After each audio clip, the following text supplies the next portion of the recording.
How much foot pounds? 500. 500 foot pounds. Foot or feet? Foot or feet pounds? Foot pounds. Foot pounds, okay.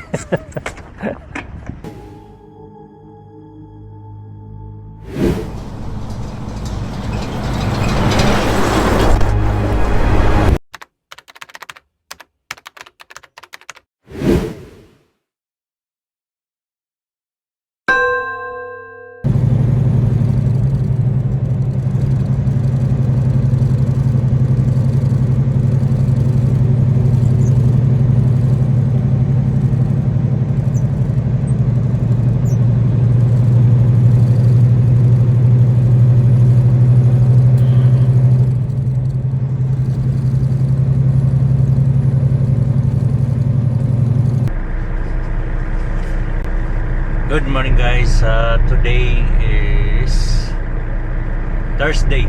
So nandito tayo ngayon sa Pembroke truck stop. Dito tayo nagpalipas ng gabi. So kahapon guys, or last day, nagkarga tayo ng bricks.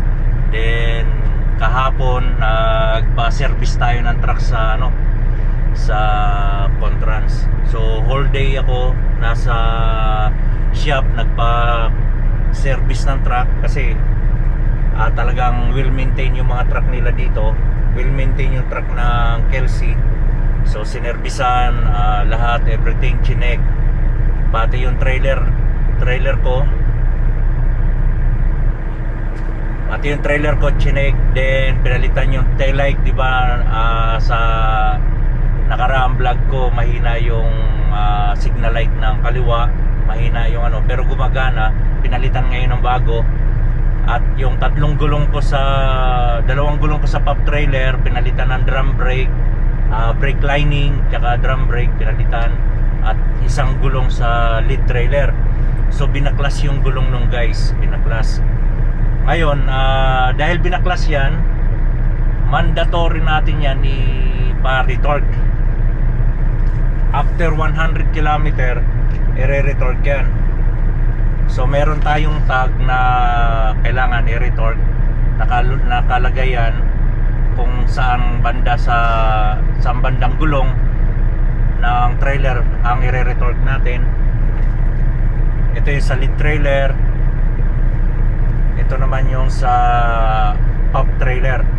So bigyan natin ng attention to. Yan, nakalagay pala attention driver, nakasulat pala. Bigyan natin ng attention ito na kailangan ma-retorque natin after 100 km. So kung wala man tayong madaanan na shop or tire shop, check upin lang lagi natin hanggang sa makahanap tayo ng tire shop, dahil kailangan talaga ma-retorque ito. Dahil marami ng insidente dito na natanggalan ng gulong, nagkaputol-putol yung mga stud bolt. So dahil sa mabibigat ang load talaga dito, almost laging maximum load lagi ang karga natin. So kailangan bigyan natin ng attention ito na mapa-retorque. Kung wala man tayong makita na tire shop sa dinaanan natin after 100 km, lagi lang natin siya check upin hanggang sa makahanap tayo ng tawag nito, tire shop. So hindi tayo maghahanap nung guys, opisina yan, opisina or yung shop natin. So dahil kahapon gabi na, umalis ako 5 PM na. So gabi na, wala na tayong makita. So ngayong araw na to, itatawag natin sa opisina para i-inform natin sila na kailangan natin i-retorque yung trailer natin. Kailangan ng retorque. So sila, hahanapan nila tayo. For the meantime, dahil maaga pa, ang oras natin ay alas 6 pa lang ng umaga. So i-double check lang natin, check upin natin yung gulong lagi na hindi lumuwag siya. Ngayon, mamayang alas 8, meron tayong madadaan mamaya sa North Bay. Doon natin ipa-retorque to mamaya. Dahil alas 6 pa lang, sarado pa opisina. So wala tayong matatawagan ngayon.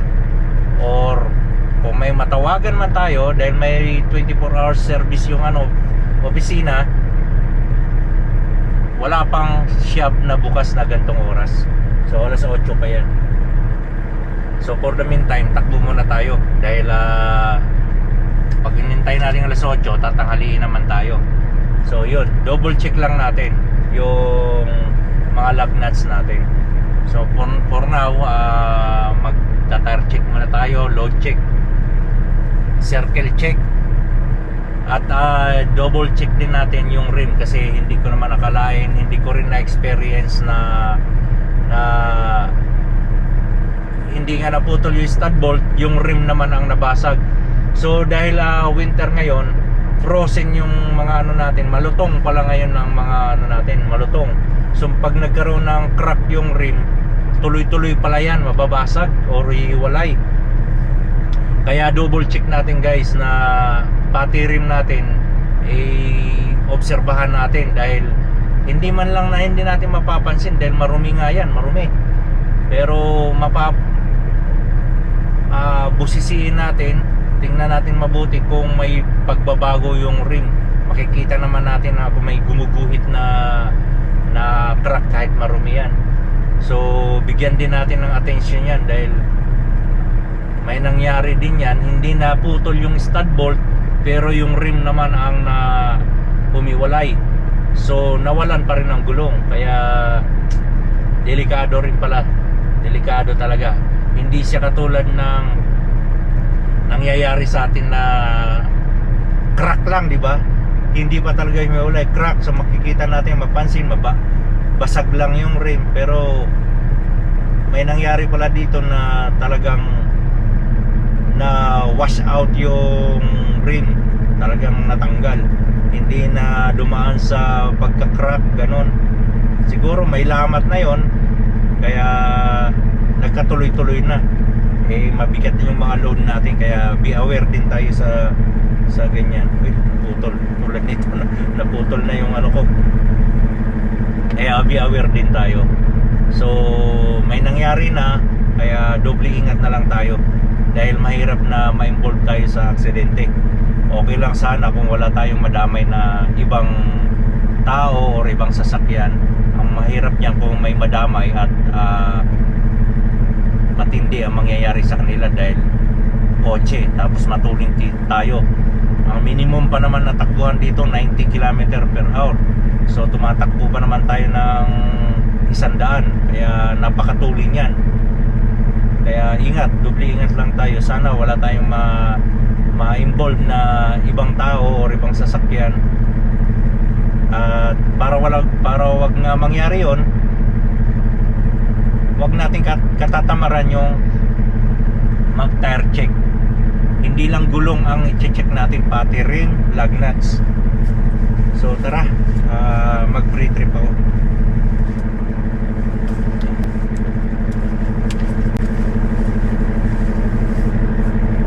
Ito, bagong issue ko to. Matagal na to, 1 year na in-issue sa akin. Pero ngayon ko pa lang nagamit, dahil nga nung nag-tarp ako, sobrang dumi talaga ng isang tarp ko. Dahil snow.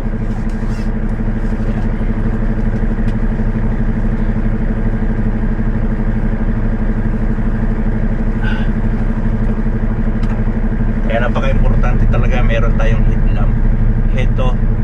Headlamp, mura lang to guys. Kung wala kayo, bumili na kayo sa Amazon, dahil napaka-importante talaga to.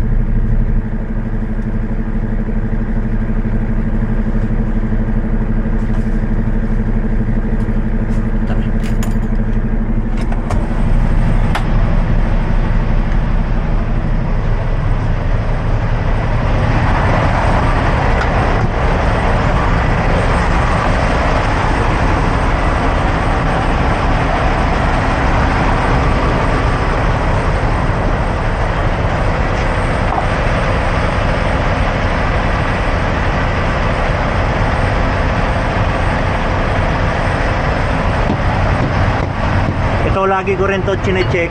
Ito yung mga tornilyo na to, kasi natanggalan na rin ako niyan. Yan, yung rim sa loob, lug nuts, kung may nagbago, makikita naman natin yan kung may crack yan o ano. Kaya double check lang talaga natin. Pati yan, pag nakaparada tayo, double check natin kung nakahugot ito.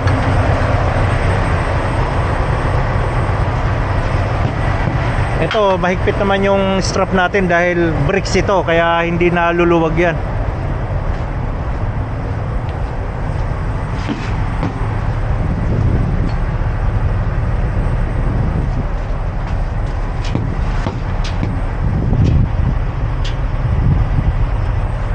Then itong pagitan pala oh, may natanggalan din sa atin sa pagitan. Kaya silipin din natin yan.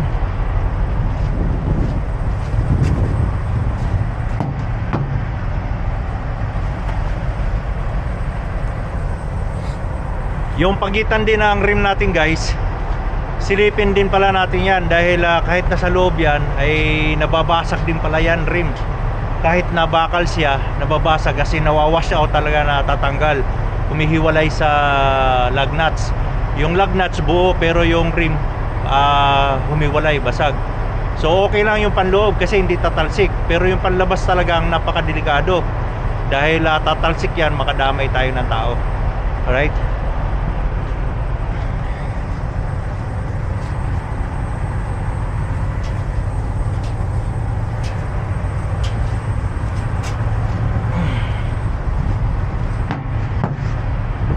Yan, auto check yung ilaw natin.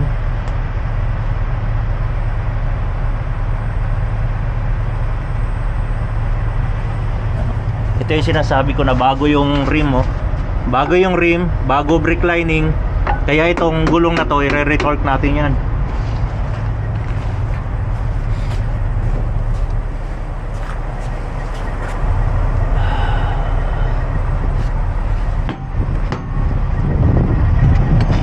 Ito, paparetorque natin to. Ito, dahil nga malayo pa yung tire shop, i-double check lang natin to na hindi siya lumuwag.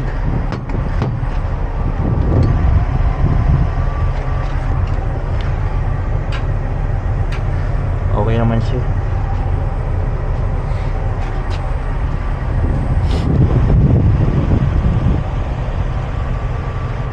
Ayan, malakas na ito. Bagong ilaw natin to, pinalitan to ng bago kasi nung nakaraan mahina, di ba? Okay.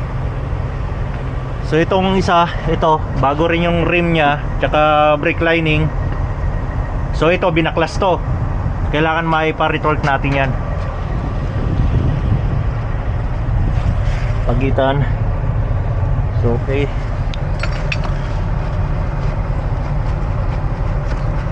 Papansin naman natin kung may lumuwag to. Kaya pero double check.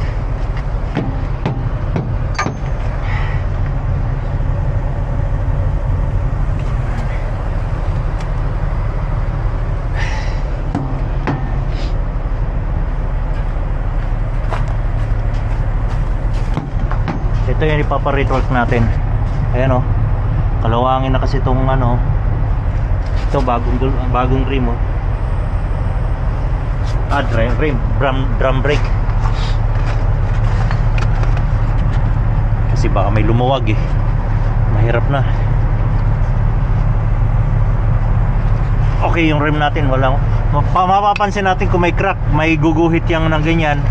Mapapansin natin yung kalawang, yung alikabok parang uubok, ganyan, di ba?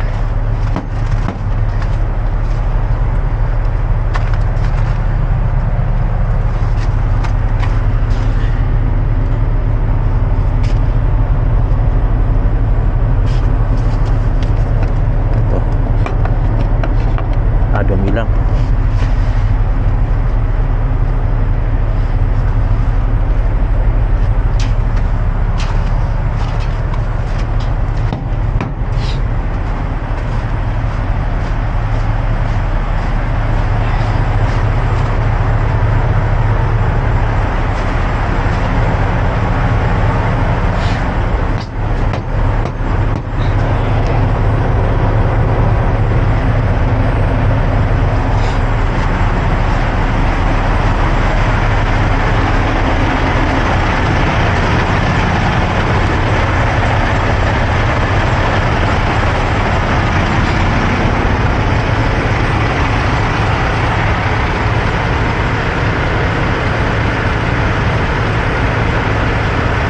sa tagilid yung truck natin ah.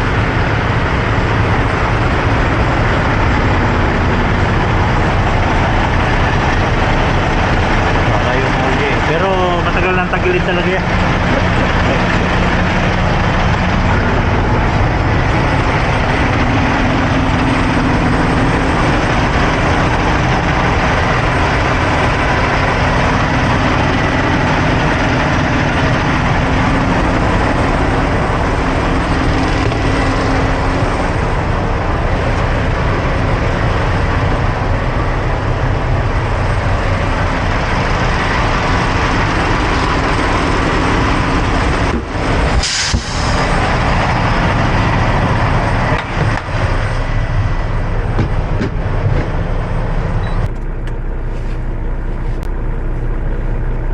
So yun, dinouble check lang natin yung ano kasi mula dito hanggang North Bay nasa ano pa,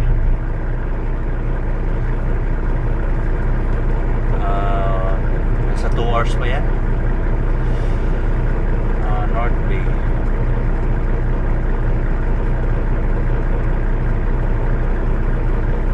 nasa 215 kilometer pa.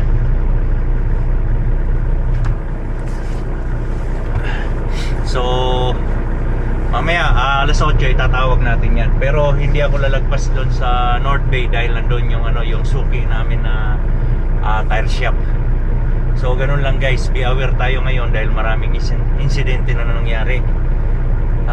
Sunod-sunod kasi dahil siguro sa temperature malamig, hindi na dumaan sa pagka-crack, pagka-kanti, nagka-crack konti, tuloy-tuloy na kaagad dahil maximum load tayo. Kaya siguro ganun. Malutong yung bakal na ngayon dahil grabe, sobrang lamig talaga. Kaya ingat-ingat na lang tayo. Wag lang natin kakatamaran yung ano. Kasama na yan sa pag-load check natin. Okay?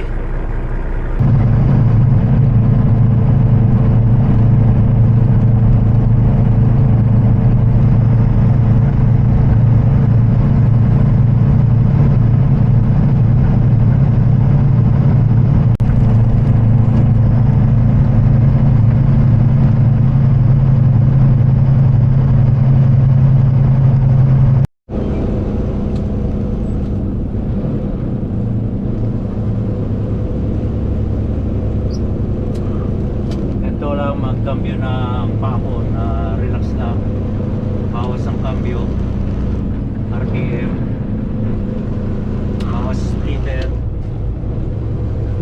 pako tayo kita, pintalo, hazard,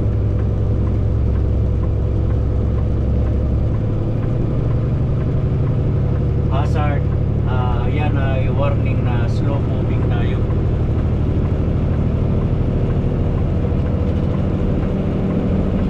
Kaya kailangan kabisado mo yung truck mo para hindi ka maano sa cambio, hindi ka mabitin.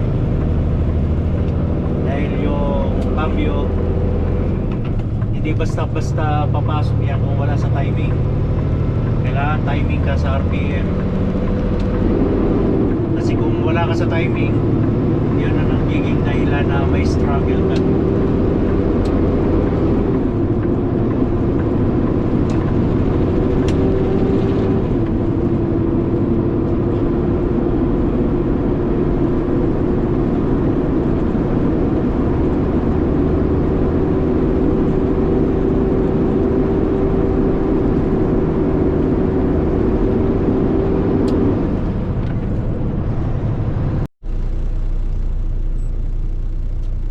Dito tayo sa North Bay guys, aahon tayo. Siguro yung paahon na to nasa 8%. So gumamit tayong lolo, segunda,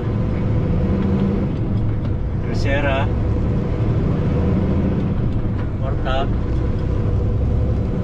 kwartalo, splitter, quintalo. So bugwelo tayo dahil 8% yan. So papakita ko sa inyo kung paano magbawas ng cambio.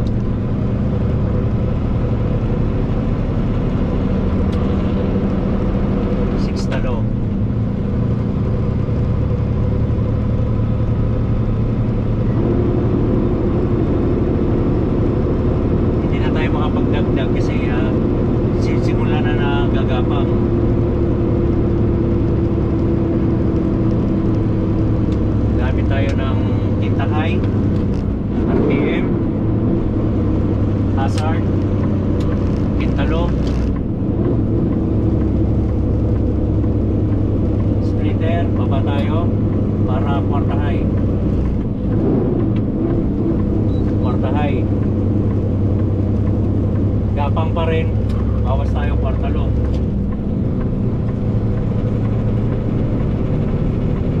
So yun, i-maintain lang natin yung RPM natin na hanggang 1600.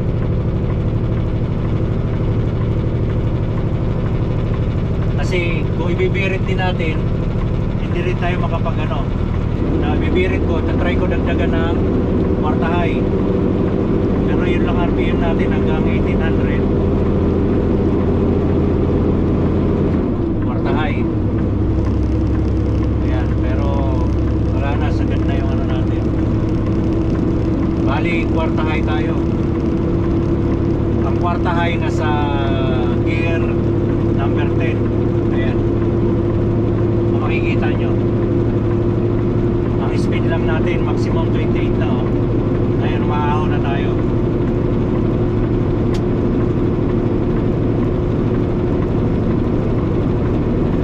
Maiksi lang naman to, pero sa BC grabe haba ng ahon, lalong lalo na sa Kelowna. Kaya kailangan kabisado nyo yung manual na cambio natin para hindi tayo ma-struggle sa bahon. Sprinter low, hinta.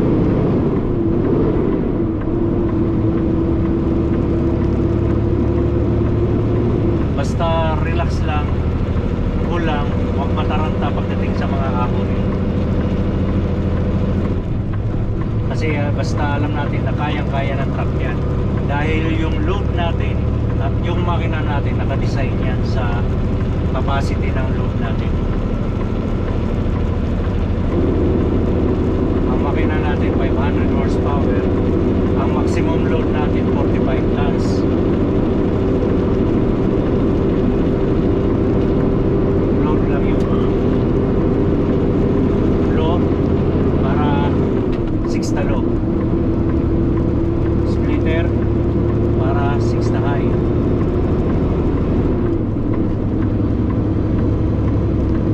So yun lang, magdi-diesel lang tayo dito sa Petropas at tatawag tayo sa opisina dahil kailangan natin ipa-return ang gulong natin.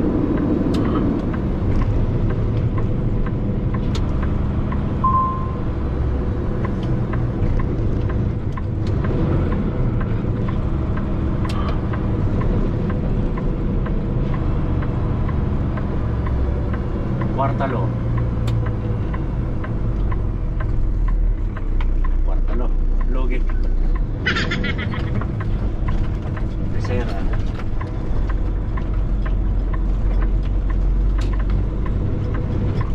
Segunda.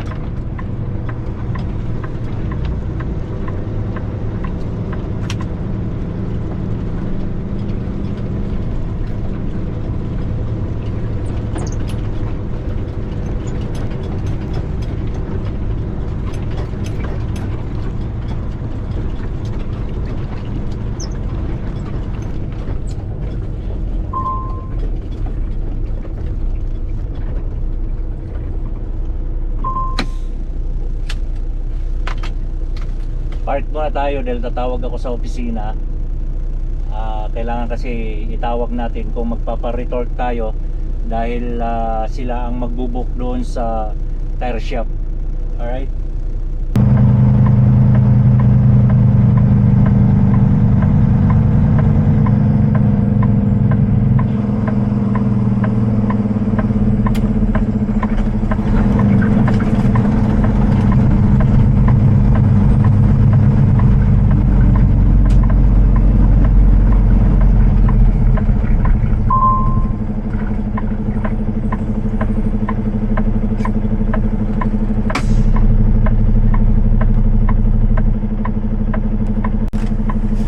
So ayun guys, nandito tayo ngayon sa Independence tire shop.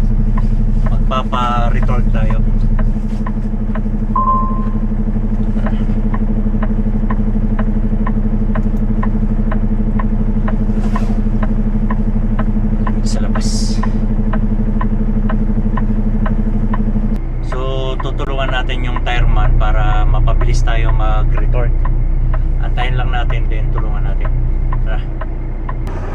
So, nandito na sila. Okay.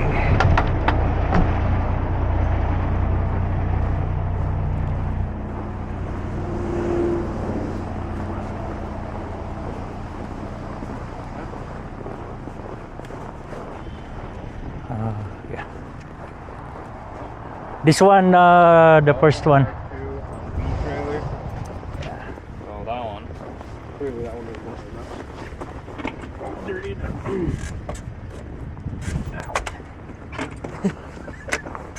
How much foot pounds? 500. 500 foot pounds. Foot or feet? Foot or feet pounds? Foot pounds. Foot pounds, okay.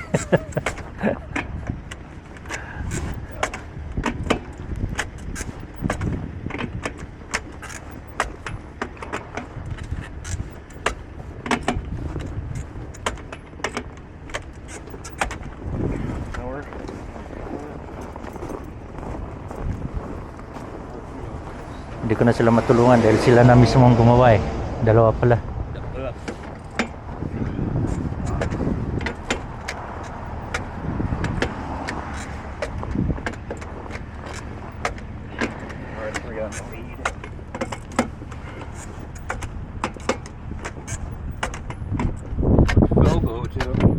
I don't know. I just got back. I literally got back. I'm like, where is everybody? And they're like, what do you mean? I'm like, I don't know. I left. There's tons of people here. I come back. There's nobody. So you don't see Pascal in the office. Kasi nagkakaintindihan sila sa... I visibly see Nick walking up the shop.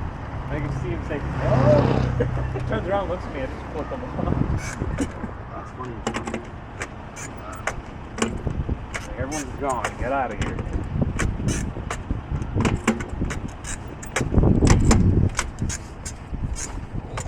Come on, Moon. Oh, 1 out of 30. That's a good pass.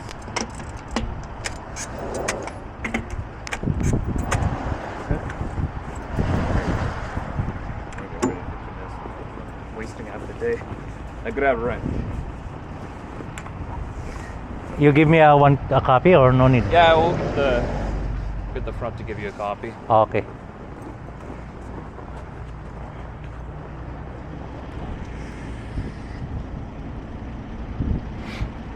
Kinuha yung information ng trailer natin.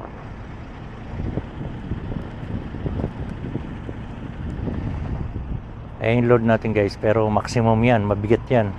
Almost 45 tons lahat yan.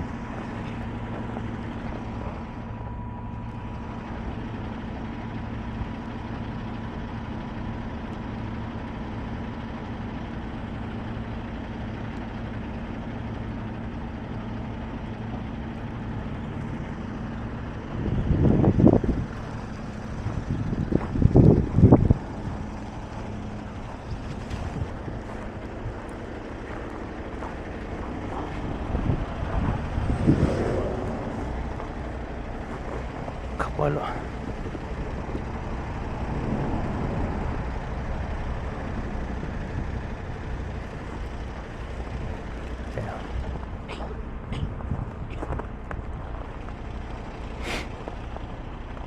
Dati hindi ganoon sila kahigpit. Ngayon kinukuha na lahat ng information. Kumbaga detalyado talaga yung ang retort ngayon. Hindi katulad dati, pa-retort lang kami sabay alis. Wala nang chicho-buriche. Palibasa kasi malaki na yung kumpanya. Kailangan ultimo siguro 5 kailangan na information.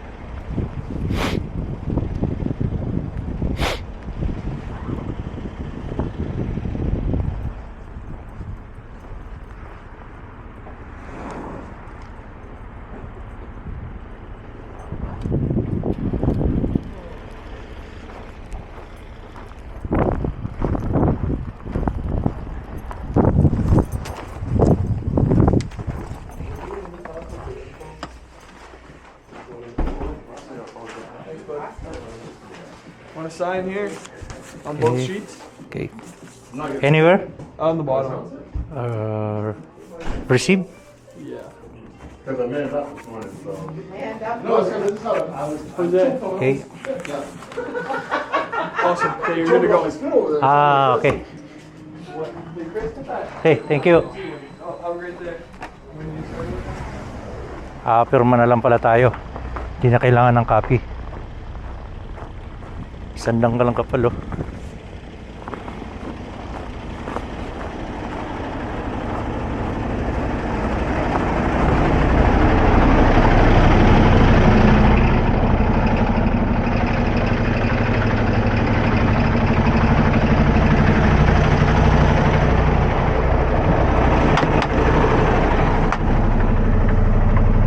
Bigyan natin ng attention yung mga trailer natin, lalo kung sumalpak lang tayo ng trailer sa yard, then may nakasabit na tag for retorque.